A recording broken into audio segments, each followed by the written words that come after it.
Hola, soy Gabriel León y estás escuchando La Ciencia Pop, un podcast sobre historias de ciencia. En el capítulo anterior les conté sobre los experimentos con arvejas que un monje realizó a mediados del siglo XIX y que fueron redescubiertos en 1900, revolucionando la historia de la biología con el nacimiento de la genética y el estudio de los genes. Sin embargo, la determinación de la naturaleza química de los genes fue una empresa tremendamente compleja, un viaje que parte con los vendajes descartados en un hospital y que, pasando por la pandemia de 1918, termina con un experimento clave que cambió la mirada sobre una molécula tan aburrida que nadie pensaba que pudiera ser importante. Y como siempre les recuerdo que si les gusta este proyecto y lo quieren apoyar, lo pueden hacer a través de mi página en Patreon. Para eso vayan a www.patreon.com/lascienciapop y se pueden inscribir para hacer un aporte mensual a este podcast. Agradezco como siempre los aportes de mis queridos Patrons: Cristiano Teiza, Andrés Altamirano, Sebastián Toledo, Alberto Montt y Laura, Claudia D'Alenson, Diego Molina, Germaína Araya, Pedro Maldonado, Sandra Galás, Ana Lucía Luna, Romina Mattioni, Simón Castillo Riedemann, Diego Socias, Luciano Cisterna, Ricardo Yáñez, Fernando Montenegro, Matías Van der Straten, Francisco Soto, la familia Flores Noguer, Manuel Morales, Daniela Allendez, Fernando Rode, la familia Helfman von de Sauer, Giuseppe Carufo, David Pelao Pérez, Nicolás Martínez, Sebastián Umaña, Eugenio Grasset, Carolina Valle, Berurín Illeco, Michelle Baró, Cristóbal Muene, la familia Serpa Rebolledo, Juan Berlinger, Pablo y Milesita Villalobos, José Tanús, Rosario Calderón, Pedro Castillo, Michael Cavalar, Adrián Cataldo, Rafaela Hidalgo, el EC Podcast, Keiichi Minamoto, José Luis Ulloa, Amanda Larraín y Marcela Martínez.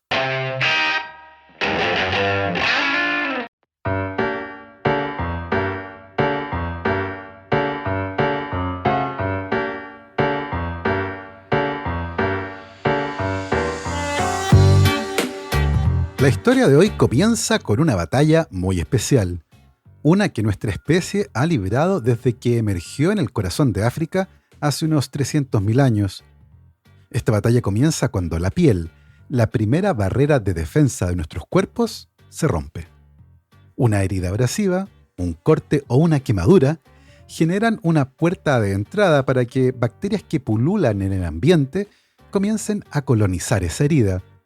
En ese momento, nuestro sistema de defensa responde y los macrófagos, células del sistema inmune capaces de digerir bacterias completas, emiten una alerta cuando detectan a los invasores. Esa señal de alerta atrae al sitio de la infección a otras células del sistema inmune, llamadas neutrófilos. Esas células están equipadas con un sofisticado sistema de ataque que se basa en emitir moléculas que son tóxicas para las bacterias, las que a su vez responden produciendo compuestos que matan a los neutrófilos. La batalla es descarnada y muy pronto bacterias y neutrófilos muertos se acumulan en el sitio de la infección, generando una sustancia amarillenta y espesa llamada pus. El pus fue, durante mucho tiempo, un gran indicador del estado de salud de una herida. Si el pus era de un color amarillo brillante y no olía mal, se auguraba una buena recuperación. Por el contrario, si el pus era café o verde y si olía mal, entonces el pronóstico ya no era tan favorable. Independiente de su apariencia, siempre que un médico encontraba pus lo eliminaría, al punto que se acuñó un aforismo que decía «Ubi pus ibi evacua», que quiere decir que donde haya pus hay que eliminarlo. El pus como sustancia tiene dos componentes principales: un líquido semitransparente llamado antiguamente como liquor puris o líquido puro, y la mezcla de células vivas y muertas que llegaron a combatir la infección. A mediados del siglo XIX, se descubrió que el pus contenía un gran número de células del sistema inmune que, a diferencia de las células en un tejido, estaban dispersas y eran individuales. Por esa época, la biología estaba viviendo una gran revolución, y el nacimiento de la biología celular muy pronto se sumó el estudio de las características químicas de los componentes de las células. Inicialmente, esta rama de la biología era una mezcla entre la química y la fisiología, Por eso muchas veces se le llamaba química fisiológica o química aplicada. Pero muy pronto fue claro que el estudio de la química de las células requería una nueva rama de la biología que se especializara en las técnicas y conocimientos adecuados para escudriñar en los secretos de las moléculas que sostenían la vida. Una de las primeras familias de moléculas en ser estudiadas fueron las proteínas, que eran abundantes y muy diversas. No solo eso, la clara de los huevos, la leche y la sangre son abundantes fuentes de proteínas y permitieron estudiar las propiedades de estas moléculas que parecían estar por todas partes y hacer todo tipo de cosas.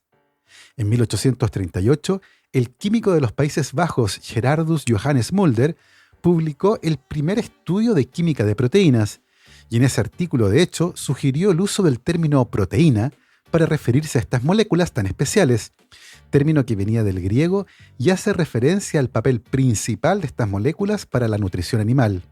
El primer gran exponente de esta nueva disciplina que estudiaba las moléculas asociadas a la vida fue el médico alemán Felix Hoppe Seyler, que hacia fines del siglo XIX se estableció en la ciudad de Estrasburgo con un laboratorio dedicado al estudio de la química fisiológica, un área que más tarde sería conocida como bioquímica, la que nació así como una respuesta al complejo desafío de estudiar las moléculas que eran la base de la vida.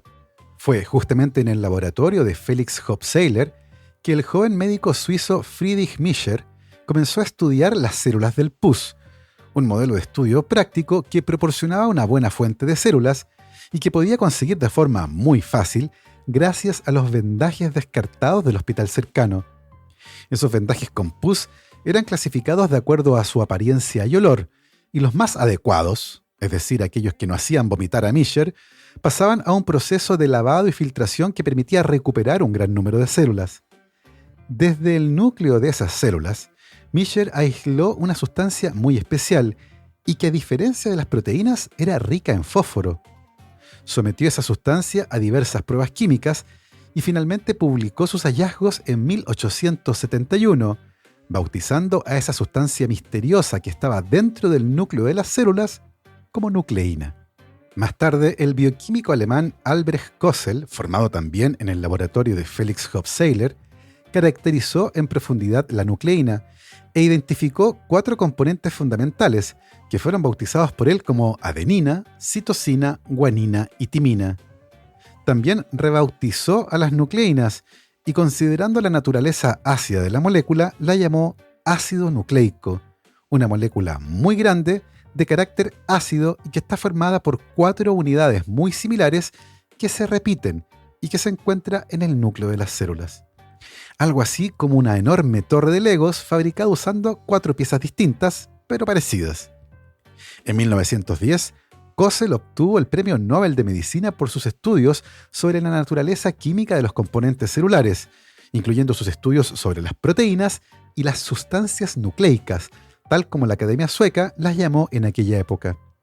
Sin embargo, a esa altura nadie tenía ni la más mínima idea de cuál podría ser el rol de los ácidos nucleicos. De hecho, cuando se comenzó a estudiar el rol de los cromosomas en la herencia y se descubrió que estaban formados por una mezcla de proteínas y ácidos nucleicos, todos apostaron por un rol central de las proteínas en el mecanismo de la herencia. Después de todo, estas moléculas eran complejas y diversas, a diferencia de los ácidos nucleicos, que eran considerados demasiado sencillos como para tener algún rol más relevante. Y otro científico que pasó por el laboratorio de Felix Hoppe Seyler fue el chileno Adeodato García Valenzuela, quien se fue becado por el gobierno chileno en 1885 y pasó varios años estudiando química fisiológica en Estrasburgo. Si bien al volver a Chile no siguió haciendo bioquímica experimental, en parte por falta de recursos y de laboratorios adecuados, sí enseñó química fisiológica desde la experiencia, y no solo repitiendo lo que decían los textos, convirtiéndose así en el primer bioquímico de la historia de Chile.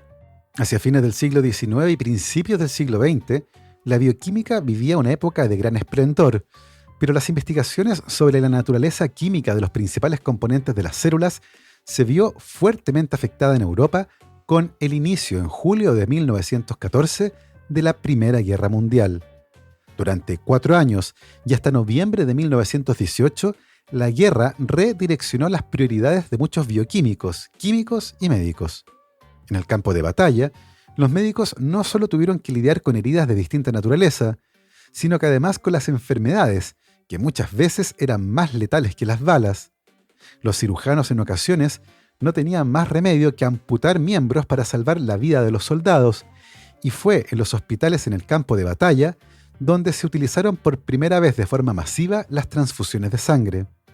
Adicionalmente, fue en plena guerra que en 1917 el descubrimiento de que el citrato de sodio impedía la coagulación de la sangre permitió establecer los primeros bancos de sangre para transfusión, salvando la vida de miles de soldados que llegaban desangrándose a los hospitales. Por otro lado, los químicos desarrollaron nuevas armas y explosivos, muchos con aplicaciones en tiempos de paz que eran insospechadas al momento de su desarrollo. Eso es lo que pasó, por ejemplo, con el gas mostaza, un compuesto químico muy venenoso y que fue ampliamente utilizado como arma durante la Primera Guerra Mundial, con efectos particularmente dañinos y mortales. De hecho, se estima que fue responsable de más de 1 millón de casos de intoxicación grave y casi 100.000 muertes. Los efectos de este gas van desde síntomas leves como irritación de la piel y conjuntivitis hasta daño pulmonar grave cuando se inhala. El gas mostaza también puede tener secuelas crónicas. Los sobrevivientes del gas mostaza pueden presentar náuseas, vómitos, alopecia y una mayor vulnerabilidad a las infecciones, junto con una disminución de la formación de células sanguíneas. Fue estudiando lo que pasaba con personas expuestas al gas mostaza y que habían sobrevivido que los médicos se dieron cuenta de que los efectos sobre el cuerpo podían ser útiles en un caso muy particular. El gas mostaza parecía matar preferentemente a células que se dividían muy rápido, lo que hizo que muy pronto se desarrollara una aplicación como agente de quimioterapia contra el cáncer, el primero de su tipo. Si bien su uso generó reducciones importantes en el crecimiento de ciertos tumores, sus efectos adversos y el hecho de que solo tuviera un efecto pasajero sobre los tumores hizo que se abandonara su uso. A pesar de eso, fue muy importante como prueba de concepto para desarrollar nuevos tratamientos contra varios tipos de cáncer. Más allá de los efectos de la guerra en las investigaciones científicas realizadas en Europa a inicios del siglo XX, otro evento que llegó junto con el final de la Primera Guerra Mundial sería clave para entender las bases químicas de la herencia y contestar la pregunta que había quedado pendiente. ¿Cuál es la naturaleza química de los genes?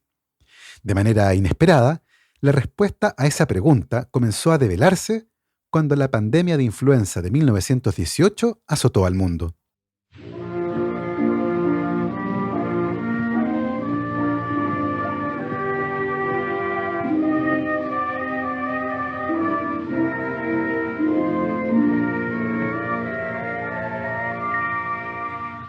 At the end of the rainbow there's happiness, and to find it how often I cry. Muchas veces y de manera errónea, se hace referencia a la pandemia de influenza de 1918 como la gripe española. De un tiempo a esta parte, la Organización Mundial de la Salud ha recomendado no usar gentilicios al referirse a brotes epidémicos, debido al carácter peyorativo y a la discriminación arbitraria que el uso de este tipo de nombres puede tener. De hecho, la pandemia de 1918 ni siquiera comenzó en España.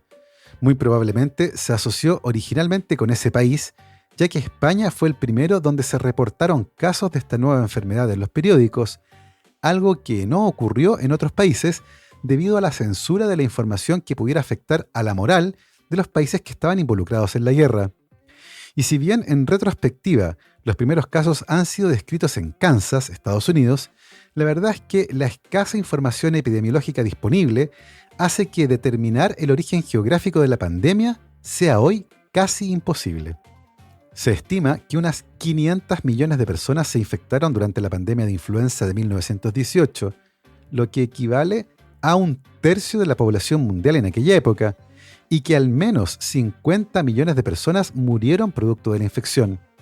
A modo de comparación, se estima que el SARS-CoV-2, el virus causante de la pandemia por COVID-19, ha causado un número similar de infecciones, pero solo un poco más de 6 millones de muertes. Las diferencias en estos números pueden explicarse por varios factores, incluyendo la virulencia de los virus involucrados, el estado de la salud pública, la tecnología disponible para cuidar a los pacientes más graves, al desarrollo de las vacunas y, claro, al hecho clave de que en 1918 nadie sabía que la influenza era causada por un virus, o lo que es peor, ¿qué diablos era un virus? Durante la primera parte de la pandemia de 1918, la identificación de bacterias en los fluidos pulmonares de quienes sucumbían a la infección convenció a los médicos de que la enfermedad era bacteriana. Sin embargo, había un fuerte debate al respecto, ya que no en todos los casos era posible identificar bacterias desde las gargantas o pulmones de los pacientes. El debate con respecto al origen de la pandemia fue clave para entender no solo a la influenza como enfermedad, sino que también, y de manera sorpresiva, generó una investigación que permitió encaminar los esfuerzos para contestar una de las preguntas más fascinantes de la biología del siglo XX. ¿De qué están hechos los genes? Esa historia se las contaré después de esta pausa. La economía colaborativa está cambiando el mundo. Pronto descubrirás en Chile una nueva forma de comprar con tu comunidad y reducir el precio y la huella de carbono de tus productos preferidos.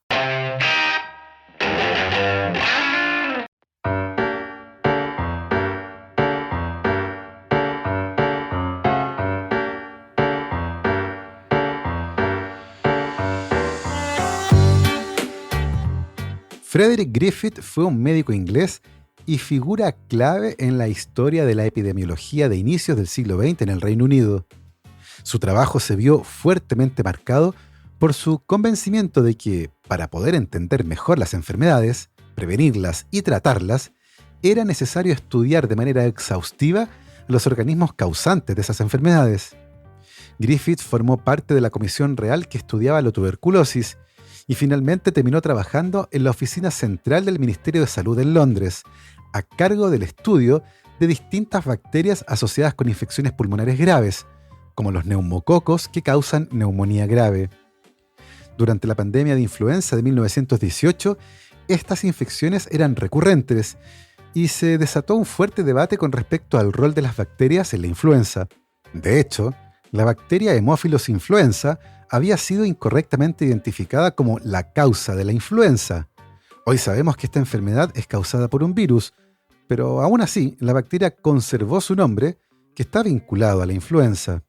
La confusión con respecto a la naturaleza de la influenza se producía porque en muchos casos sí era posible encontrar bacterias en las secreciones de pacientes diagnosticados con esta enfermedad.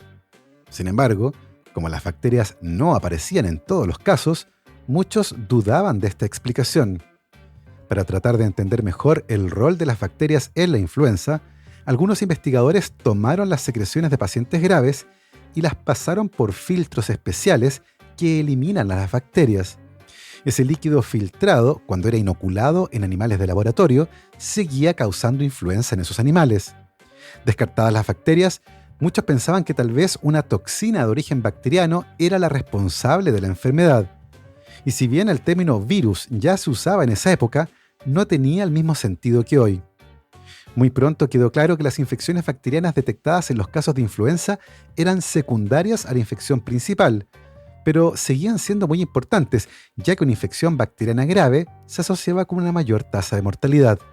Por lo tanto, el estudio de esas bacterias para el desarrollo de nuevas vacunas se convirtió en una prioridad. Y como microbiólogo interesado en la epidemiología de la neumonía causada por neumococos, Frederick Griffith comenzó a estudiar y clasificar a los distintos tipos de estas bacterias que podía encontrar en las secreciones de pacientes con neumonía, con la esperanza de poder producir una vacuna. Fue haciendo ese estudio que notó que en ciertas ocasiones había más de un tipo de neumococo en un mismo paciente, algo que le llamó mucho la atención. En particular, Griffith y otros microbiólogos habían identificado dos tipos muy distintos de neumococos. El primero, llamado S, crecía en una placa de cultivo con una apariencia lisa y suave, y si se inyectaba en ratones, los mataba en cosa de días. El otro tipo de neumococo era llamado R, y crecía en una placa de cultivo con una apariencia rugosa. Si la bacteria de tipo R se inyectaba en un ratón, este no moría. De esta forma, las bacterias de tipo S eran letales y las de tipo R eran inocuas.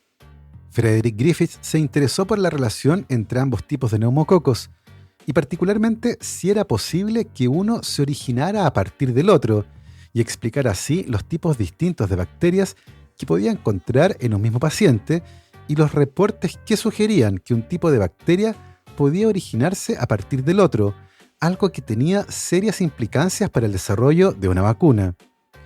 En un experimento que hoy es clásico, Griffith calentó a 60 grados Celsius durante 2 horas a bacterias del tipo S, las letales, y las inyectó en un ratón. Al ratón no le pasó nada, lo que es esperable ya que las bacterias de este tipo son extremadamente sensibles a la temperatura y mueren a los pocos minutos estando a 60 grados Celsius. Pero después Griffith hizo algo notable. Tomó las bacterias tipo S muertas y las mezcló con una pequeña cantidad de bacterias de tipo R, las no letales, que estaban vivas. Luego de algunas horas, inyectó esa mezcla en ratones, y estos murieron.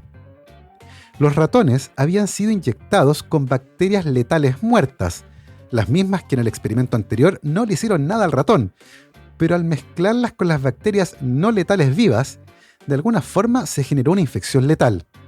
Lo más sorprendente, sin embargo, llegó con la autopsia de los ratones.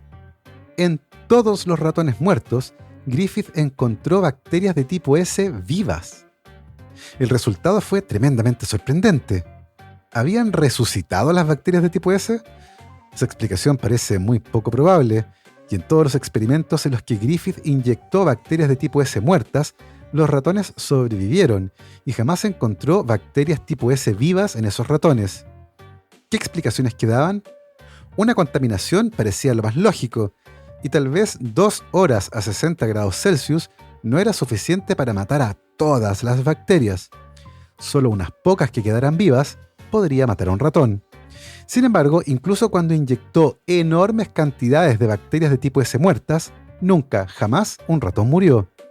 Parecía muy poco probable que el cultivo de bacterias muertas estuviera contaminado con bacterias vivas. La explicación que más convenció a Griffith es la que menciona en su ya clásico artículo publicado en enero de 1928. De alguna forma, las bacterias de tipo R, las inocuas, se transformaron en bacterias de tipo S al estar mezcladas con sus cadáveres. Había algo que quedó luego de matar a las bacterias que era capaz de transformar una bacteria inocua en otra de tipo letal. Un principio subyacente a estos cambios de naturaleza desconocida. A pesar de estos sorprendentes resultados, Griffith no ahondó en las implicancias profundas que tenían para la genética. Y es entendible.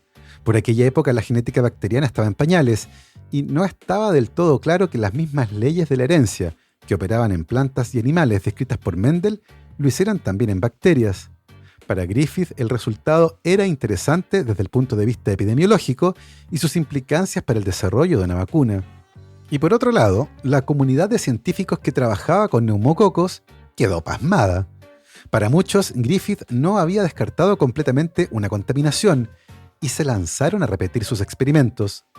En Alemania, el microbiólogo Fred Neufeld logró repetir todos los resultados de Griffith, apoyando la existencia de que había algo que podía transformar un tipo de bacteria en otro. Lamentablemente, tanto Griffith como Neufeld fueron víctimas de la Segunda Guerra Mundial. El primero murió en 1941 durante el intenso bombardeo del régimen nazi sobre Londres, y el segundo murió en Berlín en 1945. Uno de los científicos que más se interesó en el trabajo de Griffith fue el médico canadiense Oswald Avery, investigador del Instituto Rockefeller en Nueva York y probablemente el experto número 1 del mundo en neumococos por aquella época.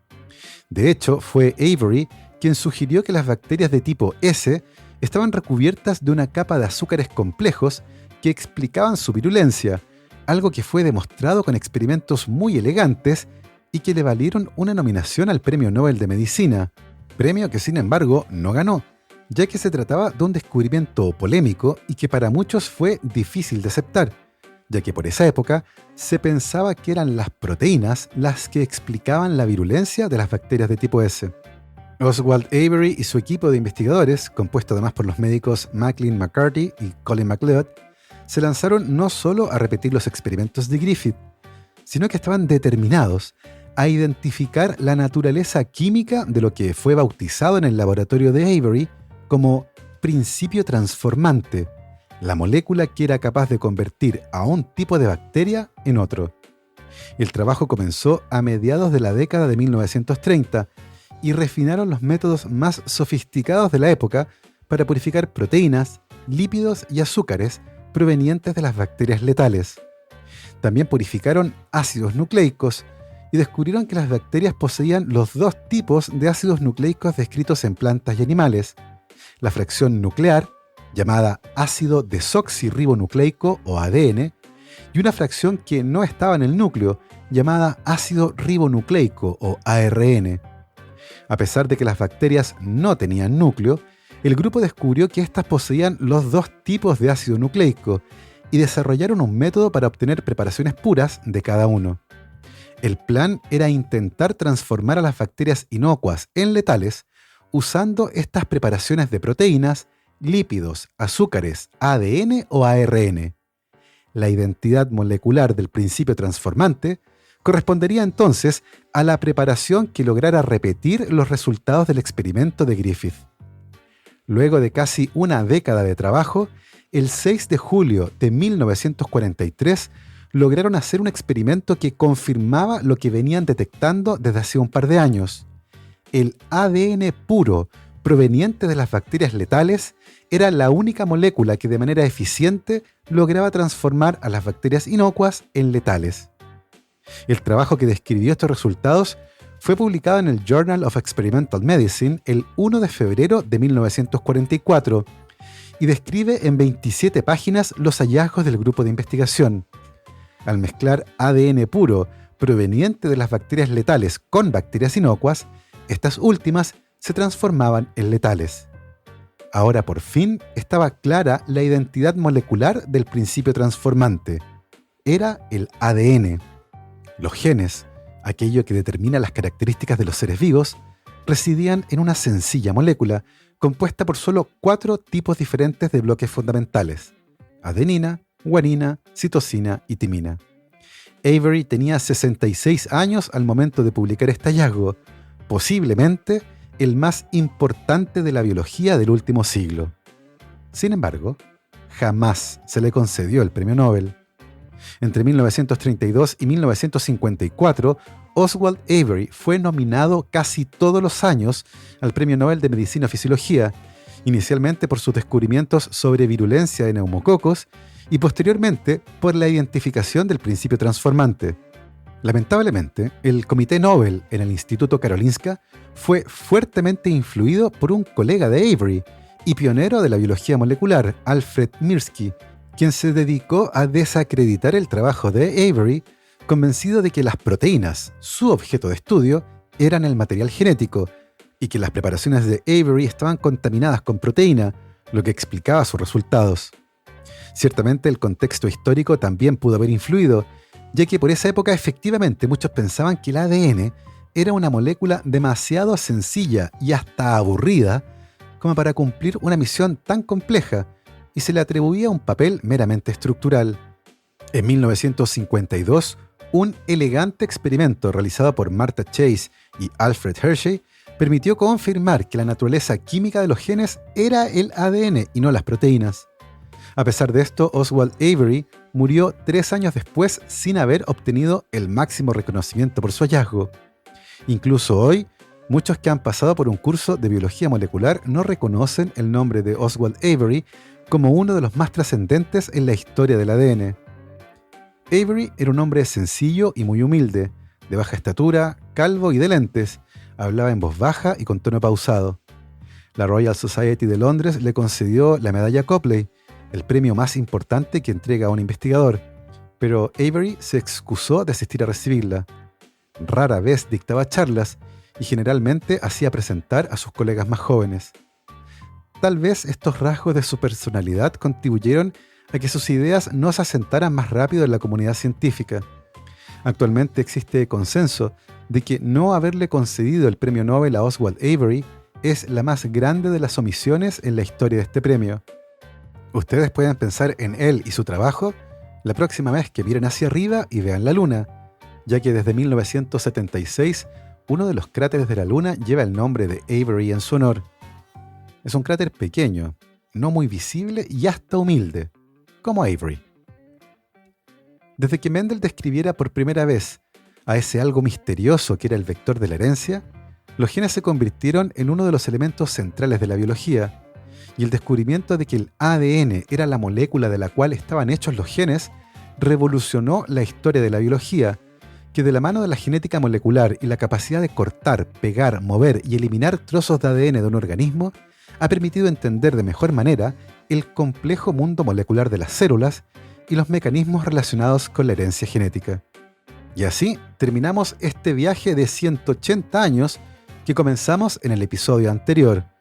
Yo me despido como siempre saludando a mis queridos patrons: Cristóbal Orellana, Diego Riquelme, Constanza Jabal, Florencia Castañeda, Mauricio Silva, la familia Yuri Martínez, Fernando Pollack, Claudio Oyarzo y Toña, Sebastián Beche, Cirilo Fede y Pola, Sergio Ibáñez, Baltasar Domínguez, la familia Culenqueirolo, Alejandra Díaz, Fernando Araya, Juan Salvador Gajardo, la familia de la Cruz Morales, José Manuel Viveros, Claudia Torres, la Cervecería Intrínsecal, Alberto Pozo, Francisca Gutiérrez y Francisco, Robinson Esparza, Janet Leguas, María José Pino, Alyosha Basáez, Cristian Stumfold, Pilar Calderón, la familia Fuentes Schonfeld, Gustavo Vargas, la familia Díaz Ríos, Beatriz Geldres, Martín Garrido, Luis Alberto Soto, Jo y su papá, Greco Saavedra, Juan Catipillán, María Paz Domínguez, Emma y Ana Género, Paula Lagos, Lisette Garibaldi, Hans Stange, Anaí Mena, Sergio Espinosa, Sebastián Anielo, Sandra Marras y Rodrigo Linfati. Nosotros nos volvemos a escuchar la próxima semana. Que esté muy bien, cuídense mucho, lávense las manos y por supuesto, que la ciencia los acompañe.